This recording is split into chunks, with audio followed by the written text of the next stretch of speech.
Assalamualaikum warahmatullahi wabarakatuh. Selamat malam Jumat teman-teman. Seperti biasa, pada malam ini kita akan belajar mengenai informasi-informasi terbaru di dunia IT. Beberapa minggu yang lalu, teman-teman sudah belajar mengenal apa itu data dan tabel. Sedikit kami ulas kembali. Data adalah sekumpulan keterangan atau fakta, baik itu dalam bentuk angka, simbol, huruf, dan sebagainya, yang dapat digunakan untuk menyusun serangkaian informasi. Sedangkan tabel adalah daftar yang berisi data informasi berupa kata-kata atau bilangan yang disusun berdasarkan baris dan kolom. Jadi intinya, data merupakan bagian dari tabel yang dimana sudah dikelompokkan berdasarkan kolom dan jenisnya, sehingga nantinya akan dijadikan suatu informasi terbaru untuk menghasilkan suatu keputusan yang akan diambil. Karena kemarin kita sudah menyiapkan data-datanya pada tabel, maka pada kesempatan kali ini kita akan belajar untuk mengenal apa itu pivot table. Pivot table adalah sebuah tabel interaktif yang dalam waktu singkat bisa menampilkan ringkasan data dalam jumlah yang besar dan secara otomatis akan melakukan kalkulasi pada setiap item yang dibutuhkan dengan menggunakan cara perhitungan sesuai kebutuhan. Untuk lebih jelasnya, kita akan mensimulasikan penggunaan pivot table pada data yang sudah disiapkan sebelumnya.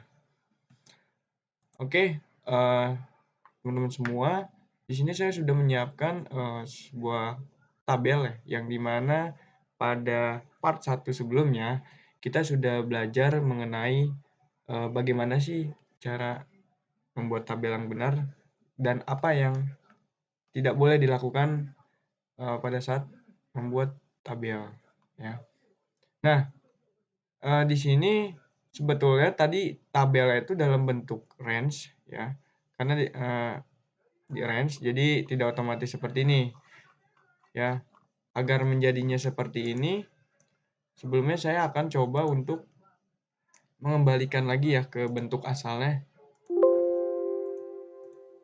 Nah, jadi pada dasarnya tabelnya ini adalah berbentuk seperti ini. Oke. Nah, mungkin teman-teman bertanya, apa bedanya dengan yang tadi? Jelas, perbedaannya adalah kalau seperti ini terkesannya mereka bukan suatu tabel yang utuh. Ya, karena bisa jadi di sini sebenarnya ada tabel lagi, ada kolom baru ya kan. Nah, sedangkan kalau yang tadi itu kita akan membuat tabel berdasarkan bawaan dari si Excel-nya, sehingga akan memudahkan kita untuk melakukan perhitungan data gitu. Dan juga untuk mengurangi kesalahan-kesalahan error. Maka dengan itu dibuatlah tabel. Biasanya kalau misalkan seperti ini kan ada kemungkinan kita bakal nge-merge ya, nge-merge antara kencur dan jahe misalkan ya. Nah, ini ada kemungkinan kita di-merge. Seperti kayak cabai dan kunyit, ini sama-sama bejo kan. Mungkin teman-teman akan nge-merge atau menyatukan karena cabai dan kunyit ini suppliernya sama-sama bejo gitu kan. Nah, untuk mengurangi hal-hal seperti itu, maka kita akan buatkan tabel. Jadi caranya itu kita blok data-data yang sudah diinputkan sebelumnya, ya, kemudian kita pilih insert, lalu pilih table. Nah, ini kita checklist supaya menandakan mana kolom, ya, kemudian mana baris. Ini kita klik OK aja. Kita akan muncul seperti ini. Nah, kalau posisinya seperti ini, kita tidak akan bisa nge-merge. Karena sifatnya tabel itu adalah dia merecord setiap data yang ada pada setiap baris. Ya, jadi mereka akan nge-record gini. Oke, selanjutnya kita akan membuat sebuah pivot. Nah, bagaimana cara membuatnya? Membuatnya cukup mudah.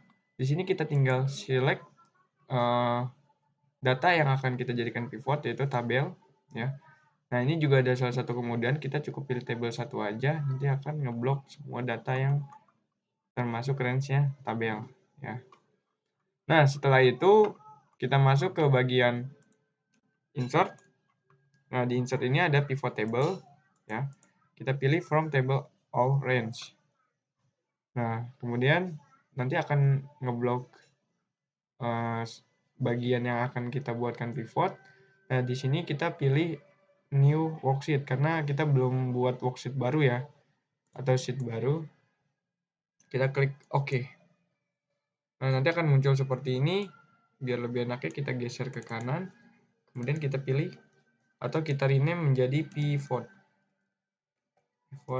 table. Misalkan seperti ini ya. Nah, jadi setelah tampil, jadi di sini teman-teman bisa ngelihat ini field-fieldnya ya, field-field yang tersedia yang nantinya kita akan jadikan sebuah informasi baru. Nah, sebelumnya saya akan menjelaskan terlebih dahulu. Di sini ada filter, column, row, dan value ya. Nah, filter ini berfungsi sebagai landasan untuk menyaring data yang dibutuhkan. Oke, nah sedangkan untuk kolom ini akan menampilkan daftar yang disajikan secara mendatar. Jadi umumnya bisa dianggap sebagai header dari nilai-nilai yang ditampilkan pada pivot table. Ya, jadi nanti dia bagian dari karena dia sifatnya datanya itu menurun, ya. Jadi nanti akan mendatar. Jadi dia akan menjadi sebagai kolom, jadi menampung data-data yang akan dihasilkan. Nah, kemudian untuk row ini akan menampilkan daftar yang disajikan secara menurun. Ya, jadi nanti data-datanya itu dia akan secara menurun ke bawah. Oke. Nah, kemudian yang value berfungsi untuk menunjukkan hasil penjumlahan dari daftar karena berbentuk nominal. Nah, selain penjumlahan, kita juga bisa mengubahnya menjadi rata-rata, nilai maksimal, minimal, dan lain-lain. Nah, untuk caranya nanti kita akan simulasikan. Nah, oke. Jadi kita langsung simulasikan saja. Di sini saya akan membuat pivot di mana saya akan menampilkan berapa banyak barang setiap kuartalnya. Jadi pendapatan berapa banyak pendapatan pembelian bawang atau dan sebagainya, barang-barang di setiap tahunnya. Kemudian kita pengen lihat juga tiap kuartalnya itu pendapatannya berapa sih, gitu. Nah, caranya gimana? Caranya kita cukup masukkan di sini otomatis kita butuh field barang ya. Nah, cukup kita drag barang ini agar menjadi menurun. Jadi datanya itu akan menjadi menurun. Kalau datanya ingin menjadi menurun, otomatis kita akan taruh barang ini sebagai row. Oke. Nah, kemudian setelah itu kita juga akan membagi setiap barang-barang ini dibagi beberapa kuartal.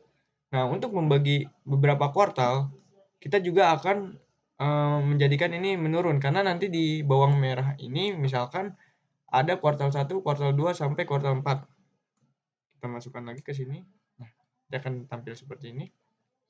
Nah, setelah itu kita akan melihat berapa sih pendapatannya di setiap kuartalnya, setiap tahunnya. Jadi tiap kuartalnya berapa, kemudian tiap tahunnya berapa. Nah, sesuai dengan penjelasan saya sebelumnya, kalau kita ingin menampilkan suatu data yang dimana nantinya akan mendatar, ya, berarti kita akan meletakkan si tahun ini di bagian kolom, ya. Nanti bentuknya seperti ini, ya. Nah, ntar masing-masingnya ini akan menilai, ya. Jadi nanti akan ada nilainya. Nah, kemudian kita akan masukkan jumlah di bagian value-nya. Nah, oke. Nah, di sini sorry. Kalau jumlah ini berarti pembelian bawang merah itu setiap kuartal itu 406 di tahun 2015. Nah, di sini saya akan drop lagi ya. Saya akan ganti menjadi total karena kita kebutuhannya ingin melihat pendapatan ya. Nah, jadi muncul di sini untuk supaya kita mudah bacanya, ini cukup kita ganti ya tipe datanya itu. Tipe datanya itu kita bisa ganti sebagai accounting. Nah, oke.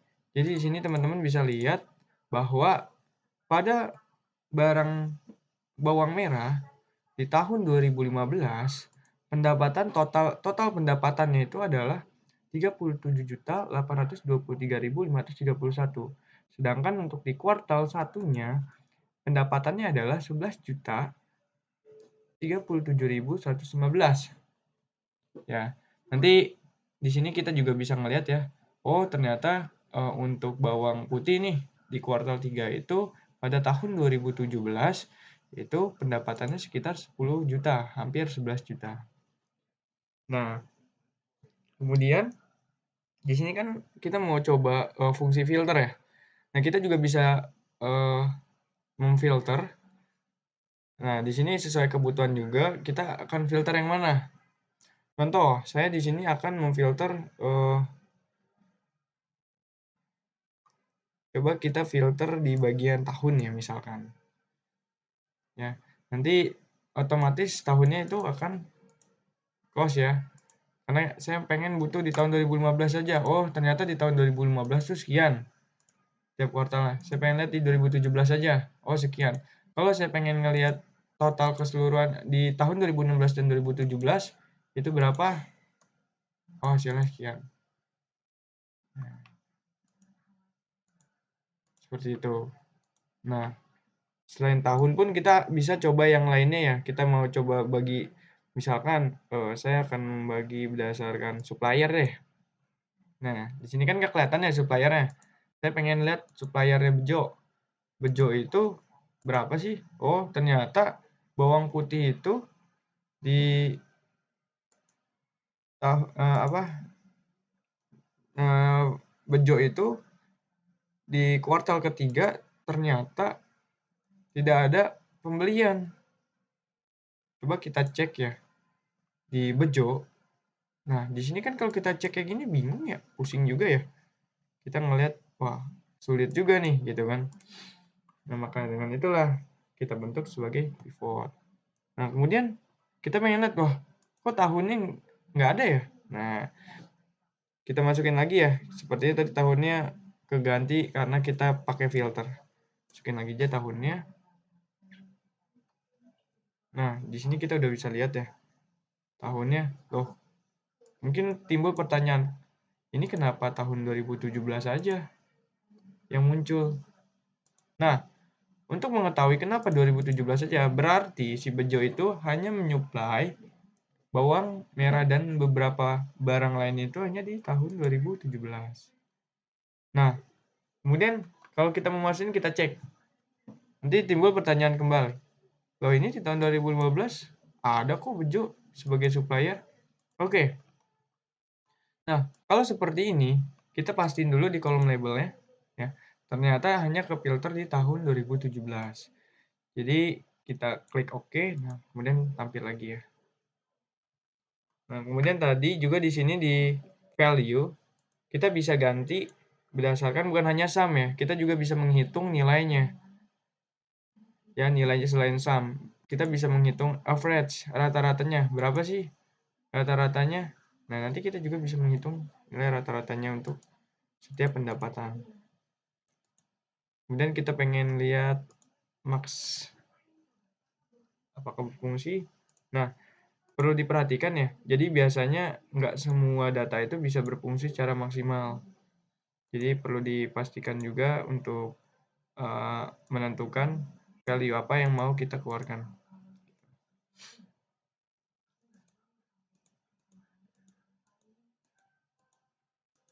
Oke. Nah, karena di sini kita kebutuhannya hanya untuk sum, maka akan muncul seperti ini. Nah, setelah teman-teman sudah paham mengenai konsep dari pivot table, di next materi selanjutnya kita akan belajar membuat dashboard yang interaktif. Ya, jadi dasar untuk membuat dashboard yang paling utama itu adalah data. Setelah data kita punya, kemudian kita bentuk dalam sebuah tabel. Oke, setelah tabelnya kita sudah cek, tabel itu sudah oke, sudah sesuai, maka selanjutnya kita bisa lanjut ke pivot table. Karena nanti data yang Informasi yang akan kita tampilkan dalam bentuk dashboard itu bersumber dari pivot table. Oke.